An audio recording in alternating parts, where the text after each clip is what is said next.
The movie opens in a new world, where God is a human-like entity with feelings, desires, and emotions. He lives in an apartment in Brussels, which he shares with his wife and his 10-year-old daughter, Ia. His older son, JC, was a rebel who wanted to do things his way. Hence, God doesn't like talking about him. Even God doesn't know what to do about puberty. Unlike how he is normally painted, this God is not a messiah or a savior. He is simply a creator who is bored of designing things. Before creating humans, he made cities and towns filled with only animals. But such a world was boring since animals didn't create drama on their own. Hence, God made the first human in his skin, named Adam. After traveling the world, he found a woman named Eve and instantly fell in love. Being the first humans was a bit difficult for the couple at first, but after trying a bunch of things in bed, they finally managed to get Eve pregnant. Their children multiplied over the years, and eventually humankind was formed. One big happy incest family. God watches them learn and grow, but it all gets boring after a while. As time passes, he turns sadistic, someone who gets high by making people suffer. He creates stupid rules like a slice of bread will always fall to the ground with the jam side down, and the line next to you in grocery stores will always move quicker. When the little problems get old, he creates bigger ones like terrorism, global warming, poverty, natural calamities, and so on. Even outside of work, God is a terrible creature, always bossing his wife around and treating her like a lesser being. He is emotionally and physically abusive to his daughter as well. She can move things with her mind, like her older brother JC, but God doesn't allow her to use her powers, jealous that he doesn't have them himself. No one is allowed in his office room, where he keeps files and data about humankind. Until one day, Ia finds the door open and walks inside without her father's knowledge. In the middle of the room is a computer that God uses to control the entire world. Through the computer, Ia discovers the many catastrophes that her father has created.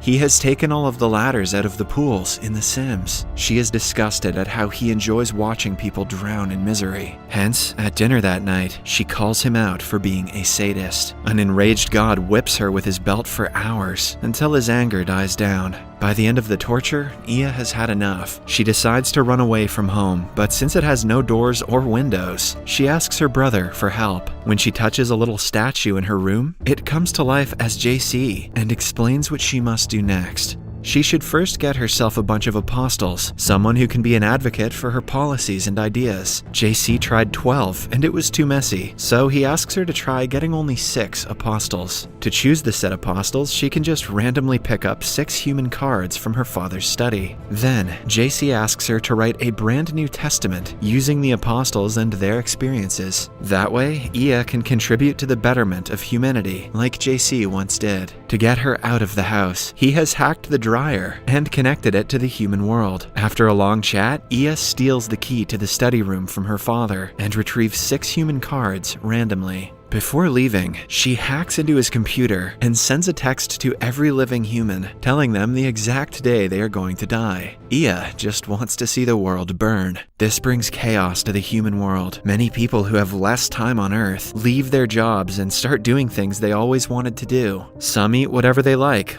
Initially, people don't believe the text messages, but many coincidences happen in relation to the texts, making them come to terms with their death dates. The scared ones do everything they can to prevent their deaths, but they ultimately find out that it is inevitable, as they can die from simple accidents, like a cupboard falling on them. This also sends people into a moral dilemma, and many soldiers flee the war, wanting to do better with the time they have left. As the chaos continues, Ia goes into the dryer and crawls along a long path until she finally reaches the human world. She enjoys the rain for some time, before eating a burger from a dumpster. When the burger makes her sick, she is helped by a homeless man named Victor. She senses that he is a good man, and asks him to help her write the testaments, since she is not good at writing herself. Initially, Victor dismisses her request as childish, but when she continues following him, he agrees to help. Back at home, God wakes up and finds out that the world he created is changing into a better place. Until now, the uncertain future made people fear doing what they loved. But with their lifetime in front of them, they can choose whatever they want to do with their lives. This brings people joy, which is against God's wish of how humans should be. He quickly goes to his computer to change the settings, but finds out that it has been hacked. Ia's smell is lingering around the house, and by following it, he finds the pathway located in the dryer. At this moment, he decides to go into the world he created to teach his daughter a lesson. Back on Earth, Victor and Ia go to their first apostle, named Aurelie. She is a beautiful woman, wanted by many men and envied by every woman she meets. However, she is always sad and frequently blames her life for being unfair. It turns out that when she was a teen, Aurelie lost her left arm and has been wearing prosthetics ever since. Ia asks her to talk about her life so they can extract the important parts to write into the New Testament.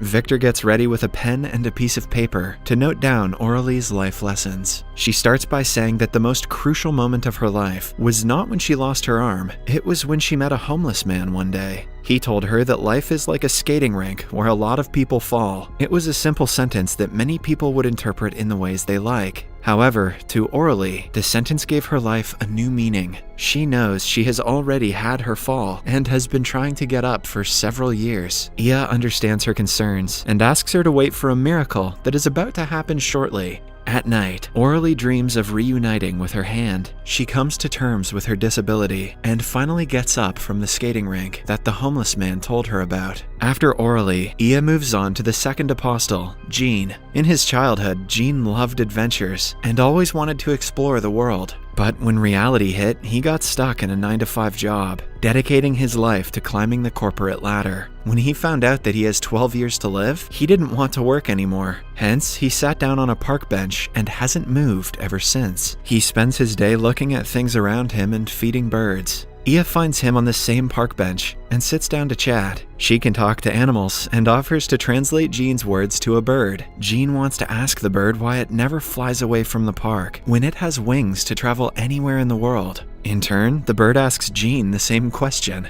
Whoa, that bird is deep. The question brings clarity to Jean's mind, and he sets off on a journey to find himself. At the same time, God finally reaches the other end of the tunnel and enters the human world. He is instantly troubled by the world he programmed when a lady pepper sprays him for being a creep. As he tries eating a burger from the garbage can, he is attacked by the street gangs. Later, he is taken to the hospital, where he gets into a fight with the doctor after insulting him. Still not coming to terms with a human's way of life, he steals a kid's sandwich and is beaten by the mother. Meanwhile, Ia looks for the third apostle, named Mark. He is a sex addict, whose only wish in life is to get in bed with as many women as possible. His addiction started when he saw a girl on the beach at the start of his teenage years. After finding out he has around 80 days to live, he took all the money out of the bank and has been spending it on prostitutes every night. However, it hasn't provided him with ultimate happiness, and he is still longing for something deeper. Ia tells him that he has a beautiful voice and asks him to do something with it. She is sure that the path will lead him to happiness. The next day, Mark gets the job as a voice actor and meets a woman at work. She turns out to be the same girl who he saw at the beach a long time ago.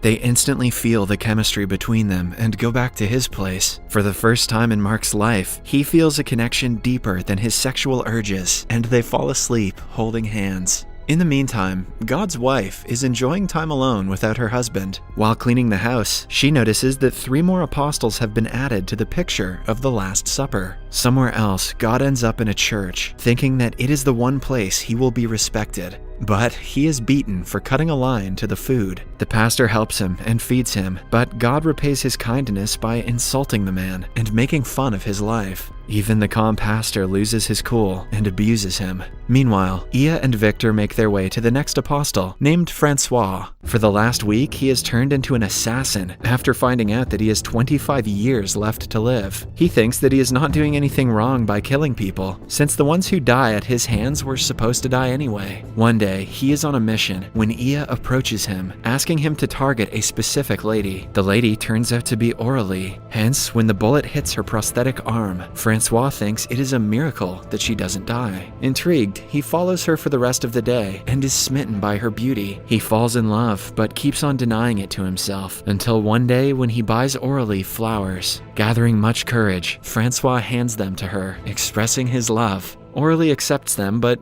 gives him no reply. Then, Ia visits the fifth apostle, Martine. She used to be a hopeless romantic who is now stuck in a loveless marriage. She found out that her husband is going to outlive her for 30 years and has been sulking ever since. She even tries hooking up with random men to get rid of her loneliness, but nothing works. Ia meets her and senses that she is being called by someone in the circus. Martine takes her word, and the three go to a circus later that day. There, Martine locks eyes with a gorilla and instantly feels a connection to it. Knowing that he is her one chance at happiness, she buys the animal from the circus. At night, they connect, and Martine ends up kissing him. This movie has derailed entirely. Somewhere else, Aurélie calls Francois, and the two decide to meet. Aurélie shows him her prosthetic arm, and he kisses it, showing that he loves every part of her. They make love, and Francois finally finds happiness outside of killing people. The following morning, God is wandering down a street when he sees Ia and Victor. He chases them, but they manage to escape by walking on water. When God tries to do it, he almost drowns and loses the other two. A group of men from the church save him and bring him back to the pastor, but even he doesn't want to take care of the guy. After that, Ia finds her last apostle, a boy named Willie, who is about to die from a terminal illness. His last wish in life is to dress up as a girl, and his parents allow him to do so. Ia makes friends with him and gives him a shining fish as a gift. Before dying, Willie wants to send the fish to the sea. On Monday, he sells all of his parents' furniture to travel to a beach that he always wanted to visit. On Tuesday, Francois tells Aurélie that he is in love with her and wants to spend the rest of his life with her.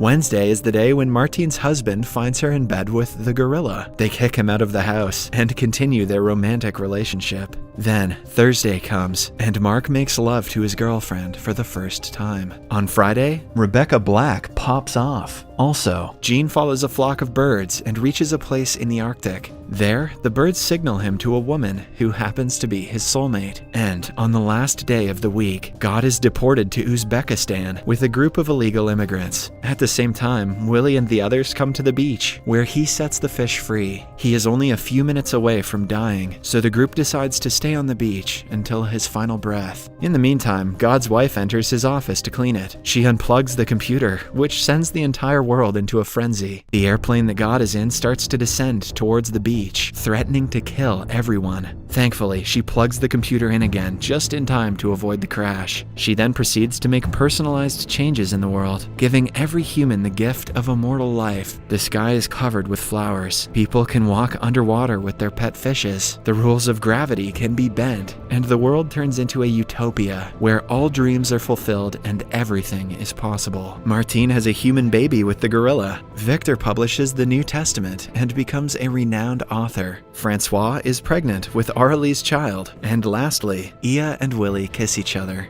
The only character who doesn't have a happy ending is God, who is stuck in Uzbekistan without a family. He desperately spends the rest of his days looking into every dryer for a way to return home. Subscribe for more videos like this, turn on notifications, and leave a like to help the channel out. Thank you for watching.